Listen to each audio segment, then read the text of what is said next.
Supreme court ने अंतरिम आदेश जारी किया। सुप्रीम कोर्ट ने सभी राजनीतिक पार्टी को कहा, बॉन्ड के जरिए मिली रकम की जानकारी साझा करें, सील कवर में चुनाव आयोग के साथ साझा करें। 15 मई तक मिली रकम की जानकारी 31 मई तक देनी होगी।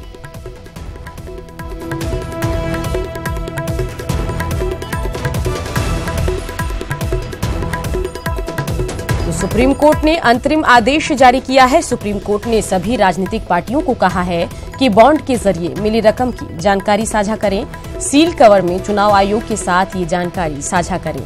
15 मई तक मिली रकम की जानकारी 31 मई तक देना होगा।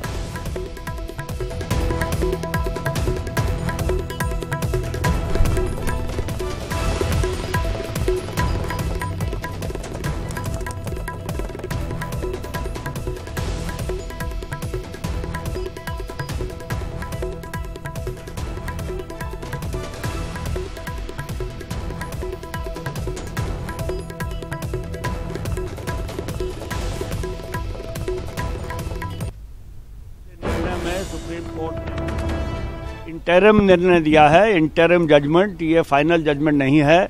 इसमें उन्होंने ये कहा है कि हर पॉलिटिकल पार्टी जिसको इलेक्टोरल बॉन्ड के थ्रू डोनेशन मिला है, उनको जिन्होंने वो दिया है डोनर के पर्टिकुलर्स, उनको इलेक्शन कमीशन को एक सील्ड बंद लिफाफे में देने होंगे। और क्योंकि ये आखिरी जो टाइम है बॉन्ड खरीदने का वो 15 मई है, उन्होंने कहा है 30 मई तक हर पॉलिटिकल पार्टी को अपने बॉन्ड्स का ब्यौरा कि किसने उनको दिया है ये इलेक्शन कमीशन को देना पड़ेगा। रामनवमी को लेकर बिहार की राजनीति गर्मा गई है। एक तरफ कांग्रेस ने बीजेपी पर हमला बोलते हुए चुनाव को प्रभावित करने की कोशिश का आरोप लगाया, वहीं बीजेपी ने आरोपों पर पलटवार किया है। दरअसल हर साल की तरह इस बार भी पटना में रामनवमी कार्यक्रम का आयोजन किया गया, जिसे कांग्रेस रोकने की मांग कर रही है। बीजेपी विधायक नितिन नवीन की अध्यक्षता में ये कार्यक्रम है। बीजेपी विधायक ने चुनाव के दौरान पर्व पर रोक की मांग पर सवाल उठाए, साथ ही कांग्रेस को भी इसमें शामिल होने का निमंत्रण दिया।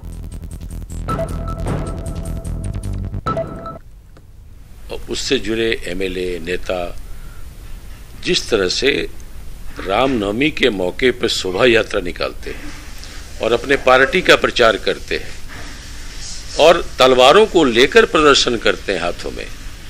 कल भी पटना से लेकर पूरे बिहार में लगभग 500 स्थानों पर इन लोगों का यह आयोजन होना है। कहीं न कहीं चुनाव आयोग के निर्देशों की यह अवहेलना है।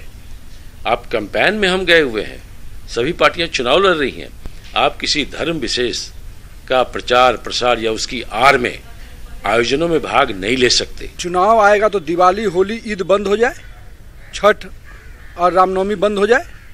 ये बात कहे वो जनता के बीच में आके कि चुनाव आएगा तो दिवाली, होली, ईद बंद हो जाएगा, रामनवमी और छठ बंद हो जाएगा।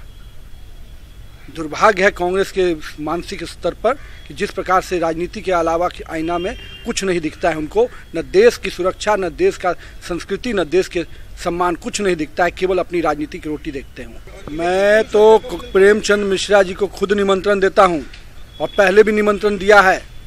ये चुनाव इस साल आया है, 10 साल से रामनवमी हो रही है, मैं उनको भी निमंत्रण देता हूं, आप भी आइए, राम भक्तों के उस राम भक्तों का स्वागत कीजिए। क्यों डरते हैं भैया?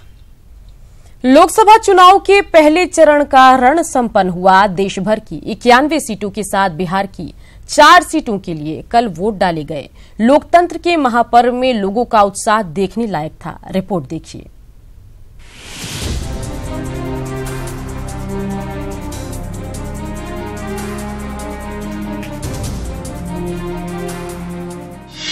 लोकतंत्र के महापर्व का पहला चरण संपन्न।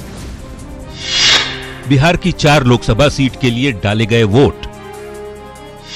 इस बार भी मतदाताओं में दिखा जोश और उत्साह। लोकसभा चुनाव के पहले चरण का रण थम चुका है। देश भर की 91 लोकसभा सीटों के लिए गुरुवार को वोट डाले गए। बिहार में भी 4 लोकसभा सीटों के लिए कड़ी सुरक्षा में वोटिंग हुई। गया सुरक्षित, औरंगाबाद, नवादा और जमुई सुरक्षित सीट के लिए हुए मतदान में वोटर्स ने बढ़ चढ़कर हिस्सा लिया।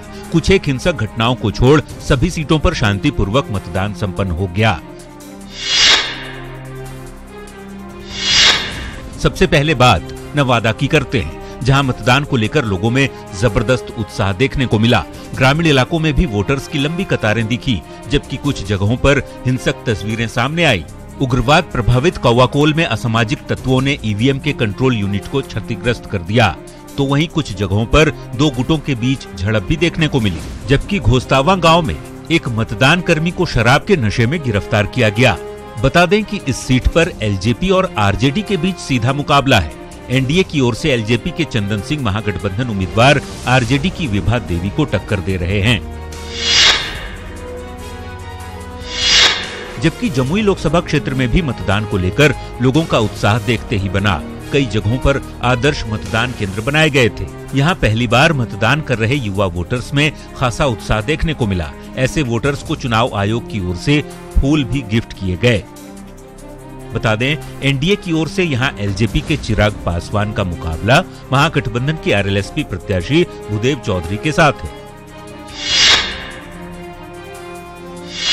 मतदान को लेकर गया के लोगों में भी खासा उत्साह दिखा और बूथों पर वोटर्स की लंबी कतार देखी गई। यहाँ वोटिंग के दौरान जिला नियंत्रण कक्ष में बने कंट्रोल रूम में अधिकारी न्यूज 18 चैनल को ही देखते रहे और न्यूज के आधार पर फॉलोअप किया गया। हालांकि यहाँ मतदान को बाधित करने की नक्सलियों की साजिश नाकाम कर दी गई। पुलिस ने 2 जगहों से बम बरामद किए, जिसे डिफ्यूज कर दिया गया।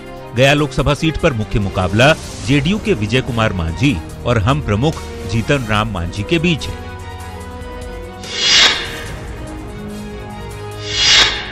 औरंगाबाद लोकसभा सीट के लिए भी कड़ी सुरक्षा के बीच वोटिंग हुई। यहाँ निर्वाचन आयोग के निर्देश पर कई जगहों पर मॉडल बूथ बनाए गए थे, जहाँ बड़ी संख्या में वोटर्स अपने मताधिकार का प्रयोग करते दिखे। औरंगाबाद के रण में मुख्य मुकाबला बीजेपी और हम के बीच है। बीजेपी के सुशील कुमार सिंह और हम के उपेंद्र प्रसाद के बीच कांटे का मुकाबला है। Bureau report, news 18।